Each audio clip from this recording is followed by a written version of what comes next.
अस्सलाम वालेकुम नाज़रीन, दुनिया न्यूज़ पर आप देख रहे हैं प्रोग्राम नुक्ता नज़र। मैं हूं आपका मेज़बान मोहम्मद अजमल जामी। मेरे साथ तशरीफ रखते हैं मुजीबुर रहमान शामी साहब भी।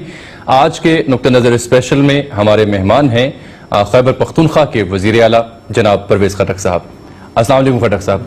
मैं चाहूँगा शामी साहब गुफ्तगू का आगाज़ आपसे हो। जनाब, एक तो बड़ी खुशी की बात है कि आप लाहौर तशरीफ़ लाए, अगरचे के काफ़ी वक्फा हो गया। तो गुज़श्ता बार जब आए थे तो पंजाब पुलिस से आपका जो राब्ता हुआ था कोई खुशगवार नहीं था। अब तो कैसा तजर्बा नहीं हुआ? नहीं, इस दफा हमने इस दफा कैमरे तैयार रखे थे, अगर ये कुछ करेंगे तो हम रिकॉर्ड बनाएंगे। अच्छा, तो ऐसा मौका कोई नहीं है। ये लाहौर को देखकर आपको पेशावर याद आता है या कुछ मुवाजना आप करते हैं इसका कि लाहौर और पेशावर का? डेफिनेटली करते हैं। मैं जहाँ भी जाता हूँ वहाँ पर देखता हूँ क्या तब्दीलियाँ हो रही है, कौन सी चीज़ हमारे में कमी है। तो वक्त के साथ साथ हम भी सीख रहे हैं। चूँकि हमारा पेशावर बदकिस्मती हमारी है कि जितनी हुकूमतें पीछे आई हैं किसी ने तवज्जो नहीं दी पेशावर की तरफ। एक बदशकल शहर बना हुआ था। अभी हमारी कोशिश है कि उसके स्टैंडर्ड ऊपर करें, रोड्स को कुशादा कर रहे हैं, ग्रीनरीज लगा रहे हैं, पार्क्स ठीक कर रहे हैं, ट्रैफिक का सिस्टम रवा दवा कर रहे हैं। तो हमारी पूरी कोशिश लगी हुई है और ज़्यादा टाइम हमें इसलिए लग रहा है या लगा क्योंकि हमारे सूबे में बदकिस्मती से कोई सिस्टम नहीं थे, कोई लॉज नहीं थे, कोई इम्प्लीमेंटेशन नहीं थे। काफ़ी बहुत बेहतर। वो क्यों ठीक हुए? कोई हमने बड़ा कारनामा नहीं किया, हमने सिर्फ अपने इख्तियारात ले लिए, हम इंटरफेरेंस नहीं कर रहे। पुलिस में कोई SHO, DSP, SP या सिपाही तक हम अपनी मर्जी का नहीं लगा सकते। तो आपने कोई कानून साजी कर दी इसके लिए या सिर्फ इंतजामी तौर पर? फिलहाल इंतजामी कर दी है, उसका एक्ट तैयार हो गया, हमारी बहस उस पर चल रही है। इंशाल्लाह ताला विद इन ये इसी महीने में मुझे उम्मीद है कि उसमें फाइनल करके असेंबली से एक्ट पास करेंगे कि आइंदा ये जो हमने इख्तियार दिए ये कोई खराब ना कर सके और छीन न सके। हाँ, छीना हमारा जी मेरा पुलिस के साथ एक ही एग्रीमेंट है। जिस दिन से हमने IG साहब दुरानी साहब ट्रांसफर किया, मेरा उसके एक एग्रीमेंट है। उन्होंने डिमांड किया था कि आप इंटरफेयर नहीं करेंगे, मैंने कहा मैं इंटरफेयर नहीं करूंगा, कोई भी नहीं करेगा, लेकिन मुझे थाना कल्चर ठीक चाहिए।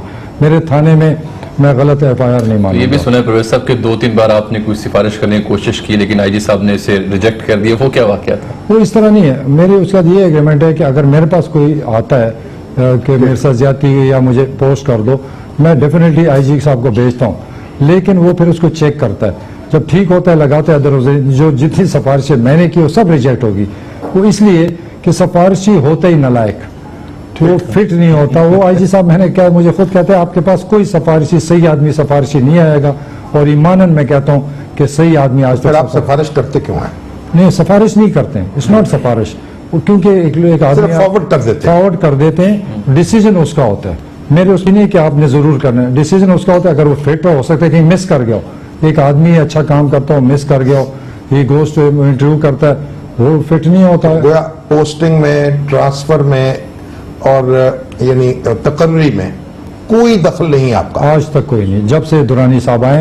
यहाँ तक कि वो क्लास 4 भी हमारी मर्जी के नहीं भर्ती करता, वो भी मेरिट पे करता। वो कहता मतलब ये नहीं है कि पुलिस को बहुत ज्यादा खुदसर हो जाए या पुलिस अपने इख्तियारात मनमाने तरीके से इस्तेमाल करना शुरू कर दे, उस पर चेक क्या होगा? नहीं सर, खुदसर तब होता है जब पॉलिटिकल। देखें, अगर मैं एक SHO या SP बना तो वो खुदसर हो जाता है क्योंकि मेरा बंदा है। वो कहेगा मैं चीफ मिनिस्टर का बंदा, वो खुदसर होता है। जब उसको पता है कि मेरा चेक ऊपर से हो रहा है, सिस्टम के थ्रू चल रहा है, खुदसर नहीं हो सकता।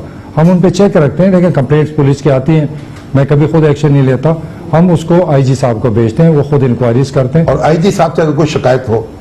IG साहब से ऐसी कोई आज तक कोई शिकायत पैदा हो जाए और डेफिनेटली होगा तो हम एक्शन लेंगे। वो क्या करेंगे? पब्लिक सेफ्टी कमीशन बनाएंगे अभी या मुतसिब के पास जाना पड़ेगा? अभी हम पब्लिक सेफ्टी कमीशन हमारी बन रही है क्योंकि उसमें 2 इलेक्टेड नाजिम होंगे, तहसील के, 2 जिले के।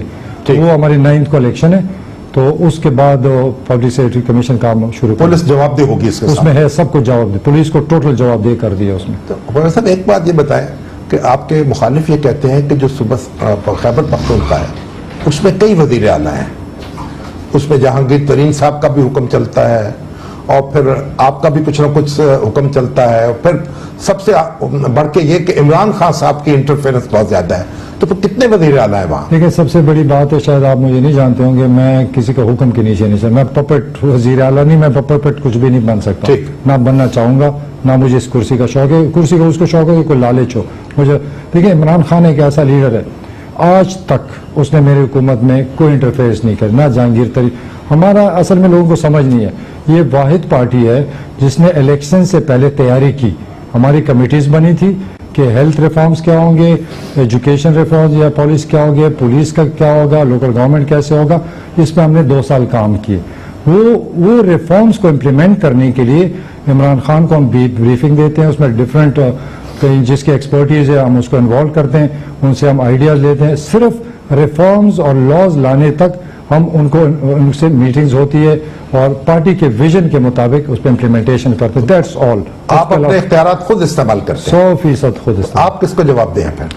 मैं अल्लाह को जवाब दूं और किसको जवाब दूं? बस हाँ, पार्टी को जवाब दे नहीं है। अगर मैं गलत काम करता हूँ हमारी सीसी मीटिंग में मेरी पूरी वहाँ पर क्लास लगती है। मगर ये देखें, जब कोई मुजाहरा होना होता है, कोई मसला पैदा होता है, लोग इकट्ठे होते हैं बनी गाला में, वहां मुतालबे कर रहे होते हैं, इमरान खान साहब से मिल रहे होते हैं, तो फिर पावर का मरकज तो वो हुआ ना। नहीं, वो इस तरह नहीं है। खान साहब ने लोगों को रास्ता दिखाया है कि आपने हक अपना मांगना है। अब वहां पर कुछ ऐसे भी लोग पहुंच जाते हैं। असल में हमारे मुल्क में ये बदकिस्मती है कि वो उस गलत काम को भी समझते हैं कि मेरा हक है। जैसे एक टेम्परेरी लोग भर्ती हो जाते हैं, ठीक, वो प्रोजेक्ट खत्म हो जाता है, ठीक, वो फिर हम कहते हैं भाई आप घर जाओ, प्रोजेक्ट खत्म हो गया, वो जाकर वहां बैठ जाते, मुस्तकिल करो, मुझे मुस्तकिल करो। खान साहब को हम समझाते हैं, वो अभी भी बैठे हुए हैं, उनका राइट नहीं बन रहा, ठीक, तो बैठे रहे। अब हम क्या कर सकते हैं? अगर उनका राइट होता तो कभी भी मेरे सूबे में जुलूस नहीं निकल सकता। तो ये फिर आपके पास क्यों नहीं आते जुलूस निकालने के लिए? हमारे आपसे मुतालबा क्यों नहीं करते? हमारे पास आते हैं, हम उनको समझाते हैं। अब जैसे वर्कर वेलफेयर बोर्ड का मसला है, इसमें जो है ये जो भर्तियां वहाँ पोस्ट तो अवेलेबल नहीं थी, फिर वो एडवर्टाइज नहीं हुए थे, रिकॉर्ड कोई नहीं है किस तरह वो भर्ती हुए थे, ओवर एम्प्लॉयमेंट हुई है। ये जो वर्कर वेलफेयर बोर्ड का मसला है ये फेडरल का है। Worker welfare board federal government के नीचे फंडिंग वो करते हैं, सैंक्शंस वो करते हैं। तो जब वो हमें सैंक्शंस ही नहीं दे रहे हैं, पोस्ट अवेलेबल नहीं है, तो हम उनको किस तरह? फिर एहतसाब में भी, नैब में भी उसका केस उनके पास चल रहा है। नैब को भी हमने कहा है कि आप रिटर्न दे दें, हम उनको परमानेंट कर दें। वो कहते हैं हम कैसे दे दें, ये तो इलीगल अपॉइंटमेंट्स है। तो वो हम उसमें फंसे हुए, हम क्या कर सकते हैं? कभी आपके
फ्लैट से जो सेल कर रहे थे हमने उसको रोक दिया। तकरीबन उसकी कीमत कोई अरबों में बनती है। वो हम उसके लिए स्ट्रीट चिल्ड्रन के लिए एक, क्योंकि उनका आइडिया था, तो रहमान खान को सिर्फ उसका हमने किया कि आप इसमें हमारी मदद करें, लोग आए डोनेशंस करें।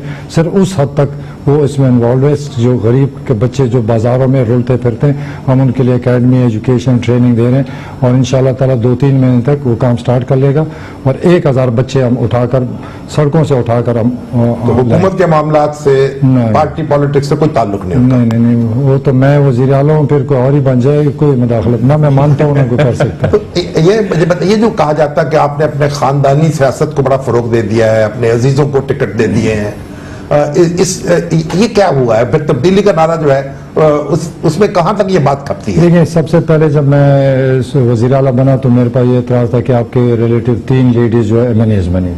एक मेरी भाभी है जो मेरे से बहुत पहले PTI में है, वो इस्लामाबाद की प्रेसिडेंट रह चुकी है और पाकिस्तान की जनरल सेक्रेटरी वुमन भी है, वो उसकी खिदमात है, उसको उस पर मिला। मेरे से कभी किसी ने नहीं पूछा कि उसको टिकट दे यार। एक मेरी कज़न है जिसको टिकट मिला, वो पेशावर की मैरिड बाहर है, वो वुमन चेंबर की प्रेसिडेंट रही है, खुद इंडस्ट्री चला रही है, उसको मेरिट पर मिला। और मैं आपको यकीन है कि इलेक्शन के बाद मुझे पता चला कि मैंने उसे पूछा तो आप किस तरह की? कहते मैं भी उसमें टिकट दिया। तो मेरा कोई और जो तीसरी है स्वात है, वो मेरे रिलेटिव है लेकिन मेरे कहने पर नहीं। वो खान साहब वो भी स्वात में जब ये था तालिबान आए थे, उन्होंने बड़ी खिदमत की। खान साहब ने खुद उनको, खान साहब ने मेरे से पूछा कि मैंने कहा आपने खुद दी है, मुझे क्या पता, मुझे रोज सफाई देनी पड़ती है। देखिए रिश्तेदार होना कोई जुर्म नहीं है। ये अगर आप पूछें कि तीनों का किस वजह से टिकट दिया, उनकी अपने अपने खिदमात है। मेरे कहने में पर मैं सारे पाकिस्तान के सामने खुले कहता हूँ कि मैं से कभी किसी ने नहीं पूछा कि इसको टिकट या लिस्ट में डालें कि नहीं। और ये जो अभी बल्दियाती इंतखाबात हुए हैं डिस्ट्रिक्ट गवर्नमेंट के, वहां भी आपके बेटे जो हैं वो इलेक्ट नहीं, मेरा बेटा नहीं, मेरा भाई लियाकत खटक साहब। हाँ, वो इस तरह है कि मेरी काफी डिस्कशन पार्टी में रहती है कि रिश्ता है जो वो जुर्म नहीं है। ठीक है, अगर एक मेरा भाई है, उससे पहले वो एमपी रह चुका है, वो पहले इससे पहले डिस्ट्रिक्ट का मेंबर रह चुका है, उसका एक तजुर्बा है और वो मेरे से ज्यादा, मैं गारंटी से कहता हूं कि वो मेरे से ज्यादा पाक है। वो खिदमत कर रहा है, वो सारी मेरी सियासत सब कुछ वो संभाल रहा है, भाग दौड़ कर। ये जिले इलेक्शन में पूरे जिले में दिन रात वो फिरा है, पार्टी को उन्होंने उठाया। तो खान साहब से हमारी ये बात चल रही है कि आइंदा टिकट मेरिट पे मिलेगा। ये खानदान वाले, आपको रिश्तेदार हो या ना हो, किसी का रिश्ता अगर वो मेरिट पर आता है उसको, अगर मेरिट पर अगर वो चोर है, डाकू है, करप्ट है, कोई और उसमें नुक्स है, तो फिर ये नहीं कि रिश्तेदार की वजह से उसको टिकट मिले, ये गलत। ये आपकी बात अपनी जगह दुरुस्त है, लेकिन खान साहब को ये कहने की जरूरत क्यों पेश आई परवेज साहब कि जब उन्होंने ये बल्दियाती इंतखाब के बाद ये जुमला कहा, बिलखुसूस के आइंदा पार्टी के जो अहदेदार हैं या एमपीएज एमएनएज किसी भी इलेक्शन में टिकट नहीं दी जाएगी, बहुत अकरबा परवरी होगी, ये ऑन रिकॉर्ड उनका सेंटेंस। उनका ये बात ठीक है, उन्होंने कहा, लेकिन हमारी डिस्कशन होती रही है। हमने कहा कि किसका रिश्तेदार होना जुर्म, अगर आप रिश्तेदारों को सियासत में नहीं छोड़ेंगे ये जुर्म है, और वो मेरिट पर आते हैं तो ये अनफेयर है। अगर मेरिट पर नहीं आता, अगर सिर्फ मेरी रिश्तेदारी की वजह से उसको टिकट मिले तो ये नाइंसाफी है। अगर उसका अपना कोई मेरिट हो और पार्टी की जरूरत हो तो फिर मिलना चाहिए। अगर मेरिट नहीं है तो बिल्कुल मैं भी खिलाफ हूं, नहीं मिलना चाहिए। ये बताएंगे आप करप्शन के खिलाफ आपका बड़ा एक वादे मौक़िफ़ है, और आपने कौमी वतन पार्टी जो है उसके 2 वज़रा को करप्शन की बुनियाद पर निकाला, उनसे अपनी कोलिशन ख़त्म की। लेकिन अब आपकी कोई तो मेजॉरिटी जो है बड़ी थिन हो गई है, इसलिए आपने उनसे दोबारा इत्तेहाद कर लिए। बात ऐसे है कि जब ये हमारी कोलिशन टूट रही थी तो उस वक्त 2 ऐसे वजीर थे जिनका परसेप्शन ऐसा था कि वो उसका रिकॉर्ड ठीक नहीं है। हमारी उनकी डिस्कशन चलती रही कि इन 2 को हटाकर वो चेंज कर दें, लेकिन बातों बातों में वो खान साहब ने फैसला कर दिया और दोनों को पार्टी कैबिनेट से निकाल दिया। उसके बाद हमने एज अ पार्टी उनको नहीं निकाला, फिर उसके एहतजाजन सिकंदर शेरपाव वगैरह, आपने पार्टी को नहीं निकाला, पार्टी को नहीं निकाला, 2 वज़रा को निकाला। सिकंदर शेरपाव स्टिल, फिर एहतजाजन वो निकल गए। पार्टीज हैं, बातें होती रहती है, हमारे डिफरेंट टाइम पे मिलते रहे, हमारे फिर एक अंडरस्टैंडिंग बन गई कि भाई वो जो वजीर, वो ऐसे वजीर जो गलत परसेप्शन है उसको ना लाए, और यू आर मोस्ट वेलकम, वो दोबारा आ रहे। देखिए एक बात मैं जरूर कहना चाहता हूँ कि ये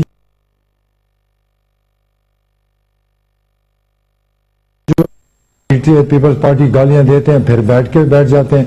फेडरल में आप देखिए नवाज शरीफ और पीपल्स पार्टी भाई भाई थे, अब अलग हो गए, कल फिर इकट्ठे। सियासत में दरवाजे अगर बंद कर दो तो फिर बंद गली में चले जाओगे।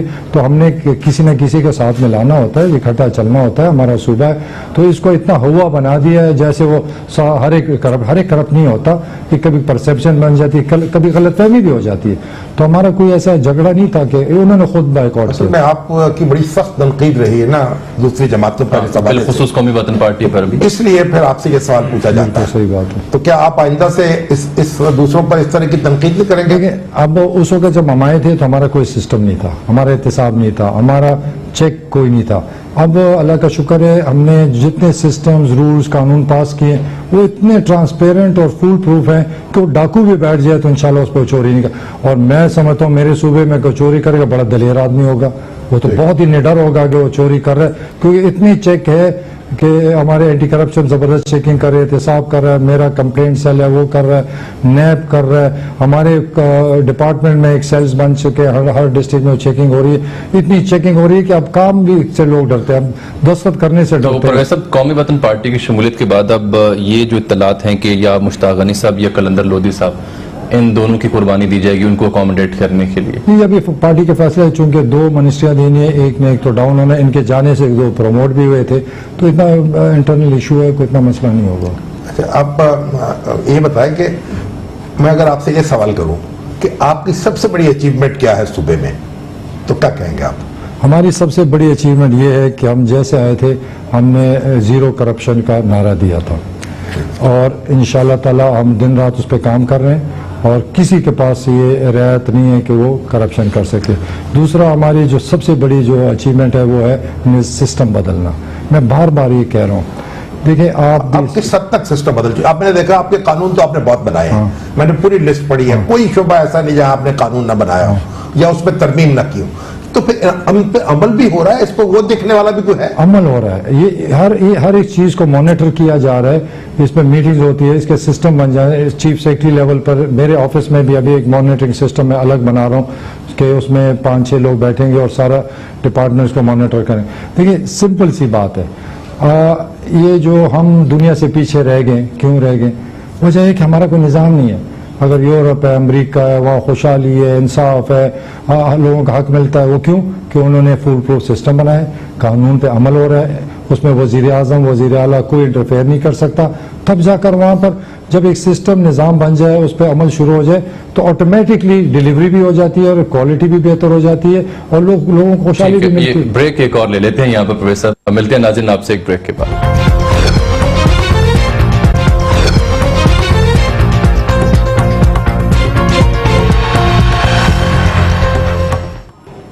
वेलकम बैक नाज़रीन, प्रवेश खटक साहब से गुफ्तगू हो रही थी। ब्रेक से पहले शामी साहब ये पूछ रहे थे कि 2 साल में प्रवेश साहब आपने क्या अहम कामयाबी हासिल की, तो उसको जरा नैरो डाउन करूं तो पेशावर में पिछले 2 सालों में कौन सा बड़ा मनसूबा आपने पूरा किया सूबाई दारुल हुकूमत में? देखिए पेशावर का सबसे बड़ा मसला जो था वो सफाई का था। हमने कंपनी बनाई, जैसे लाहौर में है WSSP, पहले गंदगी का ढेर पेशावर होता था, यहाँ पर टर्किश काम कर रहे हैं, इन्होंने ठेका दी है। मैं उसके 10 गुना सस्ता अपने सिस्टम के थ्रू आउटसोर्स किया, उसको पेशावर के साथ। वो आपने जो आउटसोर्स किया है वो सब मुकामी लोग हैं? मुकामी लोग, कोई फॉरेन कंपनी नहीं है? Foreign company. और उनको कितने अरसे के लिए ठेका दिया गया? अभी तो ईयरली दे रहे हैं। आधा पेशावर हमारे पास अपनी मशीनरी थी, उसको इस्तेमाल के करें, आधा पेशावर हमने आउटसोर्स किया। फिर हमारा दोनों एक ही तरह की सफाई हो रही दोनों हिस्सों में? हाँ बिल्कुल, यानी आपकी अपनी मशीनरी भी उसी तरह काम कर रही? बिल्कुल उसी तरह करे, बड़ा जबरदस्त। कभी आए आपको? मैंने देखा है। हाँ। पेशावर जाके मुझे फर्क लगा। हाँ। एक वहाँ फूल खिले हुए थे और पौधे लगे हुए थे, एक सफाई का एहसास हुआ मुझे वहां जाकर। लेकिन पेशावर का जब मैं पहले तकरीर की, मैंने कहा हमारी शक्ल ही बदसूरत है, तो आगे लोग कहेंगे कितने गंदे लोग हैं। फिर इस सिंपल सा काम था, वहाँ होर्डिंग्स जितनी थी वो मैंने खत्म कर दी, एक लेन बढ़ा दी। वहाँ पर लोग कहते थे कि यहाँ पर और हेड ब्रिजेस बनाओ, वहाँ सिर्फ यू टर्न्स कर दिए। अब ट्रैफिक रवा दवा एक यूनिवर्सिटी रोड पर वो है, उसको भी एक्सटेंड कर रहा हूँ। एक बड़ा हमारा ब्रिज और हेड ब्रिज बन रहा है, कोई 1.5 अरब रुपए का, 4-5 महीने में वो कंप्लीट हो जाएगा। कभी आप पेशावर आए आपको दिखाएंगे डबल। लेकिन मुफ्ती महमूद ब्रिज जो है वो रेड ब्रिज, वो तो पिछली गवर्नमेंट का था। कंप्लीट वो तो पिछले बना भी 6 साल में, हम 5 महीने में 1.5 अरब का ब्रिज अभी आपको नवंबर में कंप्लीट। मगर ये सारे काम जो है ये आपकी अपने डिपार्टमेंट कर रहे हैं सारे अपने, और आपकी सरकारी मशीनरी कर रही है। अच्छा, आप मगर ये बताएं कि ये जो तालीम है या सेहत है या जो आपने पुलिस रिफॉर्म्स की बात की है, इससे फर्क क्या पड़ा है? यानी आया क्या वहां क्राइम रेट कम हो गया है? क्या लोग जो है उनको इंसाफ मिलने लगा है? यानी क्या फर्क क्या पड़ा आम आदमी की जिंदगी? ये एक तो फर्क ज़रब-ए-अज़्ब से हमारे सूबे में जो दहशतगर्दी थी उसके 60-70% कम हो गया। बत्ताखोरी खत्म हो चुकी, खत्म तो नहीं कह सकते, लेकिन 70-80% कम हो गया। किडनैपिंग जो थी वो ट्राइबल में चूंकि आर्मी आ गई वो खत्म, तकरीबन खत्म के बराबर होगी।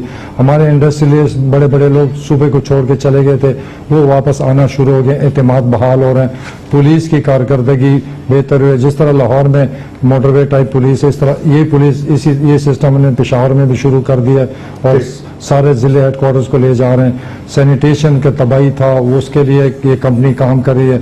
अब अपलिफ्ट के लिए पेशावर ब्यूटिफिकेशन, आप हमारे कभी पार्क्स आज से 2 साल पहले आप विजिट करते तो जंगल थे, आज हमारे पार्क्स लाहौर के पार्क से कोई कम नहीं है, सब एक शक्ल बदल चुकी है। तो पेशावर की शक्ल बदलना शुरू हो चुकी है। तो इंशाल्लाह ताला वो, क्योंकि 2-2.5 साल में पहले तो 1.5 साल प्लानिंग में लगता था, पेशावर का कोई रिकॉर्ड ही कोई नहीं था, नक्शा कोई नहीं था हमारे पास, ना टीचर का रिकॉर्ड था, ना डॉक्टर्स का पता था, ना स्कूल का पता था। हमें तो इतना टाइम लगा सब चीजों को स्ट्रीमलाइन करने में। अब हर चीज का रिकॉर्ड है तो ऑलमोस्ट, यानी आपने शहर जो है वो पुराने नक्शे पर बहाल कर दिए। तो उस पर शुरू है काम, उस पर डिजाइनिंग के काम, इंटरनल सिटी पर हम काम शुरू कर रहे हैं, जैसे आप लाहौर में देख रहे हैं अंदर सिटी के अंदर, उस पर भी काम शुरू कर रहे हैं। हमारा असल मसला है कि सड़कें सारी टूटी हुई, बदकिस्मत ये है कि जो सड़कें पीछे बनी है वो 2 नंबर उसमें कमीशन लिए जाते थे, वो सारी टूटी फूटी, हम सारी सड़कें बहाल कर रहे हैं। मतलब है हम निज़ाम भी बहाल कर रहे हैं, तो सड़कें भी बहाल कर रहे हैं, हॉस्पिटल भी कर रहे हैं। मतलब कोई चीज कोई मेरे साथ के डिस्कस कर ले कि पिछली हुकूमतों ने कौन सा चीज ठीक। आप सिर्फ जब आप आए पीछा सिर्फ हमारे 2-4 थानों का विजिट करें, आपको पता चलेगा कि ये 5 स्टार से कम है या ये कोई वही पुराने थाने।